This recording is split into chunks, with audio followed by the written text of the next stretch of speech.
Thanks so much. I'd like to first personally thank Virginia and Candace for coming over today and being with us, providing us with information on what they do best, which is gathering information nationally, from state to state, from community to community. And what many of you may not realize in the audience is that this is kind of unprecedented in that AARP asked us to host this meeting today, and many of our DuPont Circle Village members and our board are in the audience, but there are also other villages here and individuals and organizations who are very much interested in starting villages in other parts of the city. So we're happy to host this. And for it to be a learning opportunity, so we know a lot of you knew a lot about what was being said, but this certainly does help to bring us all up to the same bar and move forward with what I will now share with you as a very specific model of something that is working tremendously well in our village, and we're pretty proud of it. So when AARP asked us to do this, they said, well, you know, talk about something that you are really passionate about. And my eyes immediately lit up and I said, teams. So I have to go back to the old adage of everything old is new. There are no new ideas. And that would be true for teams, very true. We didn't exactly sit and make this up at the table. It actually evolved from a very caring community of individuals looking out for one another. So the first slide.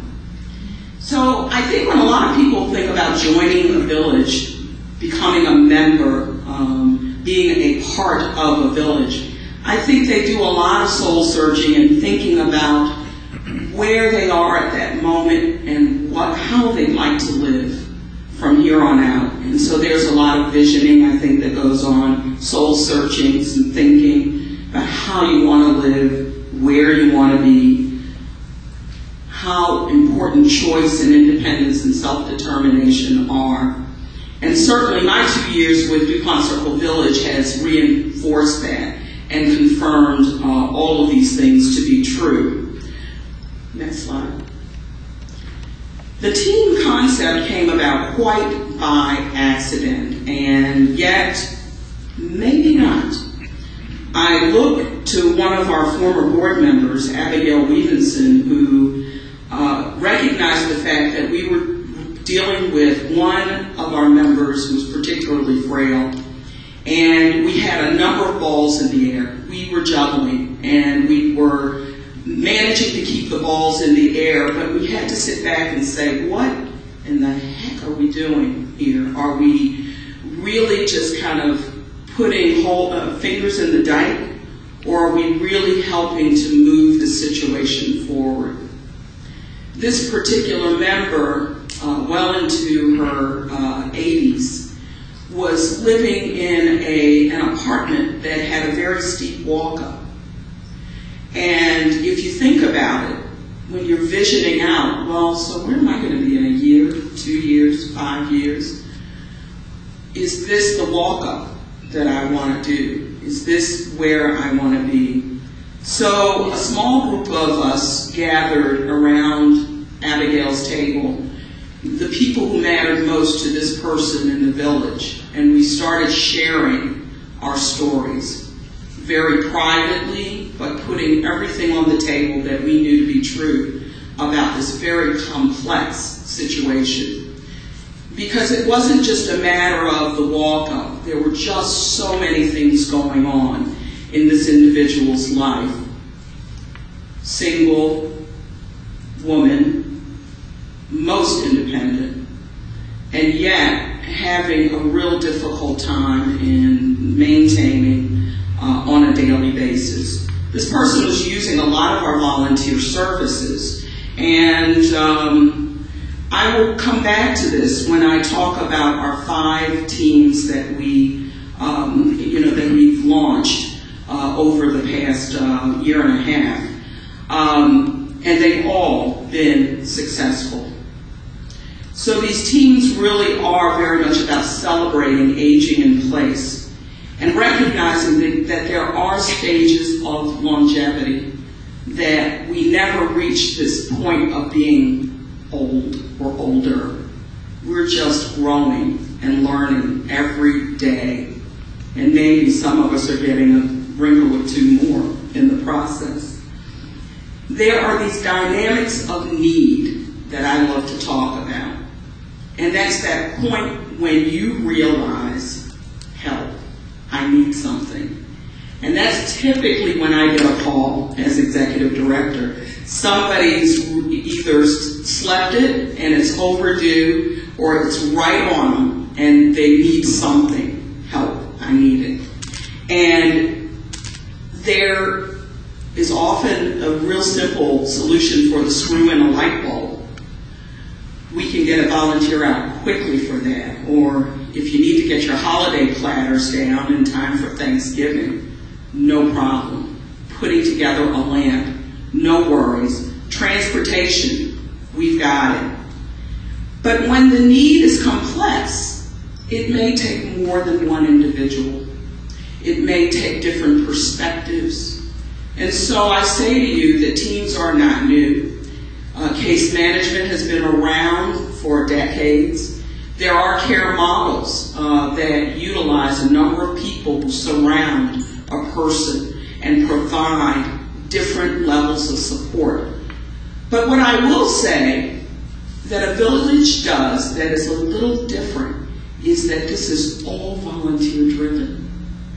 The energy, the gifts, they come from individuals who bring something to bear to that situation. And they also bring the whole complexity of their lives, their schedule, how they like to deliver what they have to offer, and their kind of connection with the person in need. So this is a lot about connectedness, not only knowing your neighbor, but valuing them enough to provide a level of support that may make the difference between someone staying in the community and leaving the community. It does require some formal organization, and it's so important that when you're looking at the individual who is receiving the support and the assistance as being right there in the center of it, calling the shots, that there also has to be somebody that's driving the communication, that's identifying team members, that knows enough to say, I think you ought to be a part of this. Or knowing other members who say, hey, I know who needs to be a part of this team. We operate like many villages do with a vetting process of our volunteers. And it's so important to do background checks and security checks when you're putting people in very close proximity in the homes, working with personal papers and doing so many things to support the day-to-day living needs. And our volunteers are tremendous. Our village has 120 members, 72 volunteers. And I'll tell you, I've never seen a core of people who simply come with passion and compassion to help, to give, to find, to do, to understand, and to be there whenever you need them, however you need them. This helps us to really define and put some glue to what we do around health and wellness in our village, our socialization components, and when needed. You know, our teams and our need for volunteers, there's no skin in the game about involving experts. We really understand that at a certain point, volunteers may not be able to do it all. And we are really fortunate to work with outstanding agencies here in the city that provide coordination, care coordination, home health, and many other supportive services. And many have made the difference in helping us to elevate our teams to just a whole different level. So there are some specific elements of the design, and I want to harken back to something that Candace said earlier about the shared experience in a community. And a light bulb went off when she said that, because these teams really have been about the shared volunteer experience around an individual. So one person, how many people does it take to screw in a light bulb? Well, I don't know, it may take more than one, but with some of these complex needs, it takes more than one individual to surround the person. And it may not be one discrete task, it may be several things that happen over a period of time. And so the shared volunteer experience is what I think we really do celebrate with teams.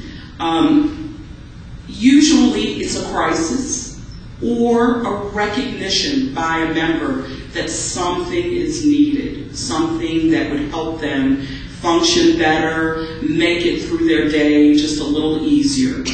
And giving that member the opportunity to really, really feel empowered.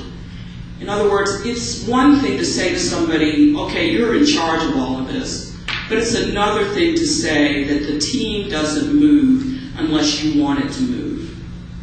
You're calling the shots, you're telling us what you want, and we will do our level best to try to make that happen. The volunteers support the action, and we have had to reach out to members who are not volunteers in very creative ways, using our Google Groups, listserv. We've posted requests for certain things, but we've not identified that this was a part of the team process. We're very, very careful to protect a person's confidentiality. And we don't go out and say, hey, you know, Peg's in trouble.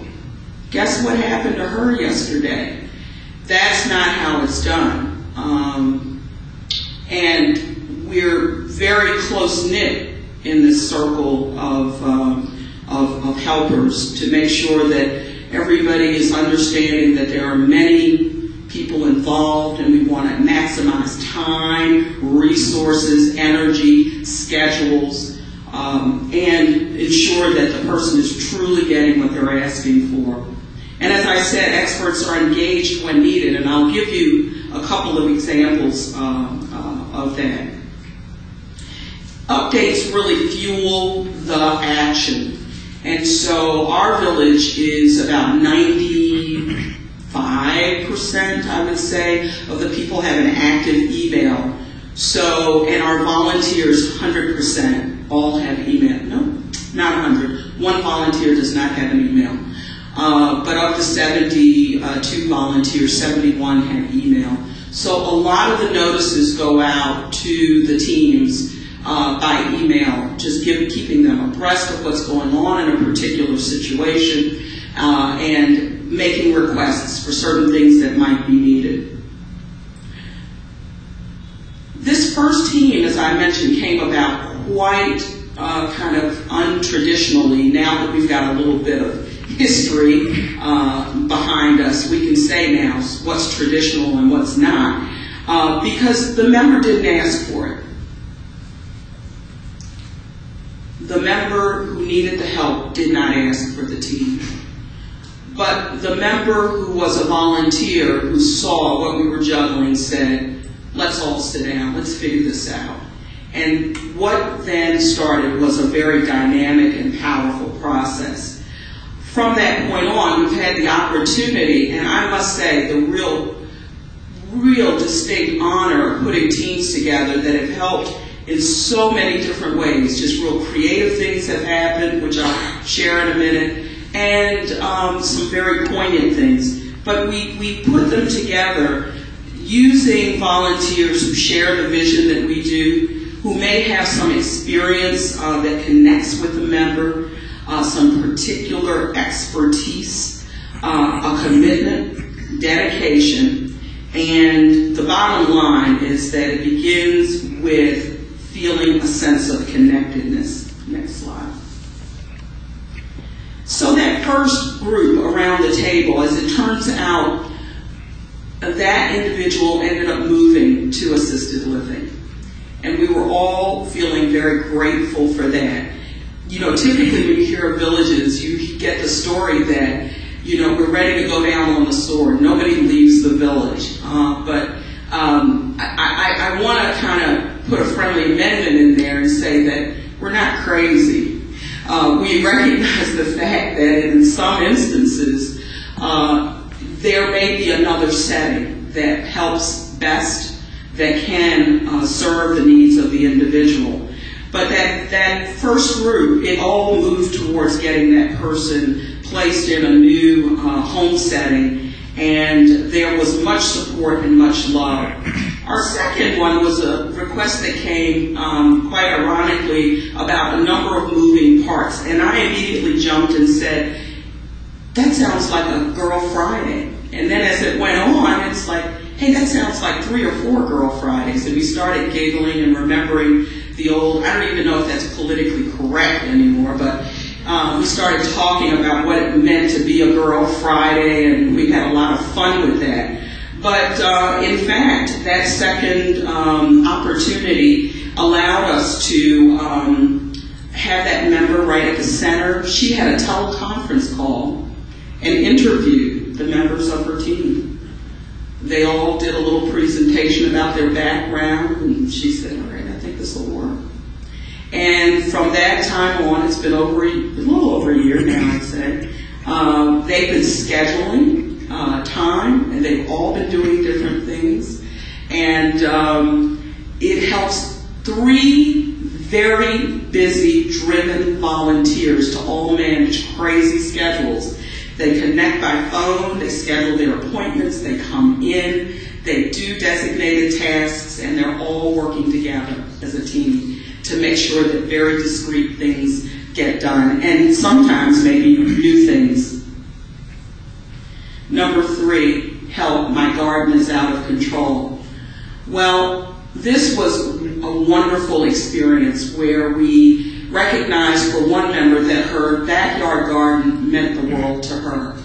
And it was nothing better than seeing her literally sit in the center of her garden with a hoe, orchestrating the traffic of about 5 or 6 people, telling them what to pull down, what to do, what not to do, where to put the seeds, where to put the trash. People were running, getting soil, and there was all of this busyness going on, and it didn't stop there.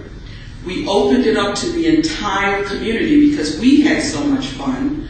Because after that grueling session in the garden, it was over 100 degrees, we went into her home and had cookies and lemonade, and she told stories about old Italy. And we loved it. We all sat there, and she was in her glory. We opened this thing up. We said, we can't keep this. We hosted garden parties for several weeks, and now there's an ongoing team maintenance process where her lawn gets watered, weeds are pulled, and in the spring we'll start this all up again. But it's ongoing. And here's the beauty part. She lives alone, and we need to keep track of how she's doing. So the team members do that in a very respectful way. Sometimes they've got to pull the garbage out, sometimes not, but it's done all very respectfully. Number 4, I may need an expert. Well, this one was a study in recognizing that grief may overwhelm, and if you don't have the opportunity to deal with it, it can consume your life. This particular member was about to be evicted, and to jump to the end of the story, I will tell you that her experience was one that was totally foundation shaking. Our team got in there with energy, 4 women, all widowed, who could look and say, I know what you've been through. I know where you're trying to go. And they were all at different stages of where she was trying to go. They came in, they brought furniture, they organized, they loaded things, they shredded, they cleaned, they helped with a space rehab, and her landlord became the biggest champion of the village. He was at the head of the line with the flag saying, I've never seen anything like this before. People donated things they wanted to give away. Her whole living space was transformed. And then finally, I think I need a ride to the dentist actually turned out to be a one-way trip to the hospital for someone who's in the last 6 weeks of her life. Not only did we help her get to the hospital, but she was met there by a team member. And this team grew around her to support her, to figure out what she needed. And the thing I love most, and I'll always remember, is I asked her, who are the people that you're closest to in the village? And she rattled off the names. That was her team. And these people all came to bear, from the airport to her home, bearing gifts of cleaning her home, finding her will, taking a radio to the hospital, in and out, visiting, supporting, helping, listening, just sitting. 4 days before she passed away, I went in and I just sat and I said, how are you? She said, I'm good. And she said, but I don't know where I would have been without this village. She pointed to the radio and she said, that's been playing since the first day that I was here, and it has meant the world to me. Listening, caring, providing, doing, and just being there. It's what people have done for decades and generations, but somehow we get to call it a village. And we get to mobilize these teams, which I'm particularly proud of. Teams have their rewards. They bring, members together. They give. There are certainly inherent challenges. We have to insist on confidentiality. You can go with the next. And then volunteers are the glue. We communicate with them by text, by Google group. Again, I said we have to be very creative about that because we don't put anybody's personal details out there. But if we're looking for a bookcase, particular height, we can go blast that out and get things. There's confidentiality issues. And for many of our volunteers, here's one that we absolutely adore. Lifelong lessons. That they come back to us and tell us what a tremendous joy it was to be a part of a team or to do something. I'm going to skip the next slide. It's our operational playbook, and it just says that, yes, board of directors, ED, we're a 501c3. We've got, the policies and stuff in place, and just go on to the next thing to say that these teams have just been an amazing part of my journey with DuPont Circle Village. And I'm happy to say we have 3 people in the audience with us today, 2 volunteers who have been on teams, and 1 member who actually has been the beneficiary of a team around her. And I'd like to give each of them just a minute or two to share with you some of their thoughts about the team process. And how are we doing for time? Okay. All right. Abigail Weavenson. Gosh, with so many things like this, you, of course, get far more than you give. And I think for somebody like me who's lived in the neighborhood since 1968, you do the math, I'd never known any of these people. And for me, just to be able to say, finally, this is what a neighborhood's all about. A neighborhood is about when you realize there's somebody who's in trouble, when you realize there's something in your house you get rid of and somebody else would like. When you realize that all it takes is having somebody for dinner or talking to them or dropping something off at their house. It's the little things. It's the little tiny things that make all the difference in the world. And I think that's really what the village is about. It's just connecting one thing after another. And everybody wants to be able to be helpful.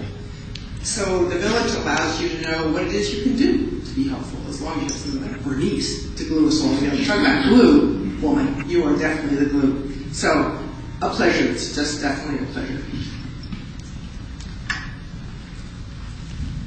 Kurt Farrar.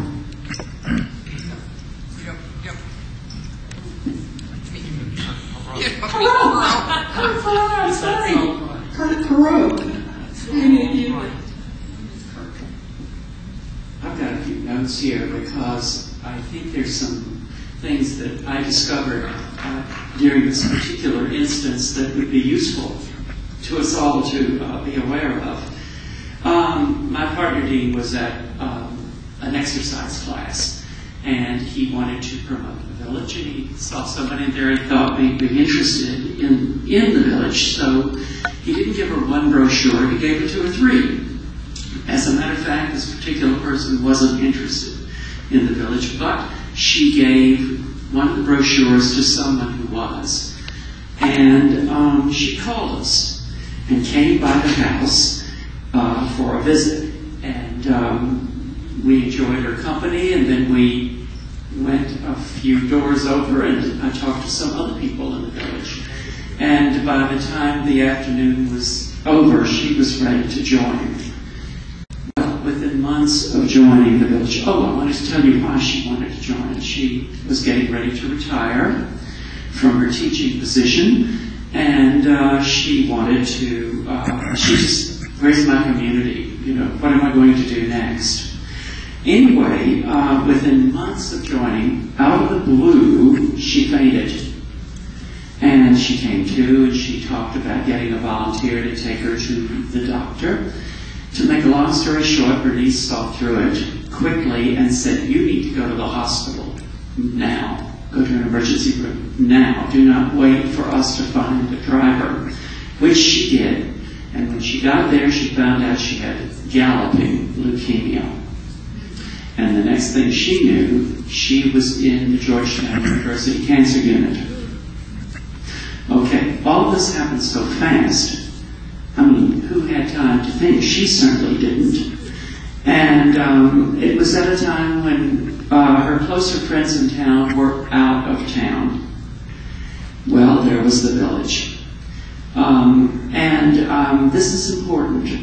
On our own, a lot of these things happened in a team that appeared without planning the team to appear. On our own, Dean and I, my partner and I, wanted to go and see her and see what we could do, check on her and so forth. And when we were there, we, let me check this and see. What we did was we informed other people who were now, we knew part of the team. We informed them of what we were doing and found out what they were doing and so forth. But the interesting thing to me is that somehow, just by being in the village, just by being aware of the dynamic of helpfulness that the village gives you, Dean and I knew what to do. And I think we all kind of knew what to do. We didn't have to have a big strategy meeting. We just knew, and we worked together through email and so forth. Anyway, just to, Claudia, oops. Anyway, this person was kind of amazed at herself even with the village.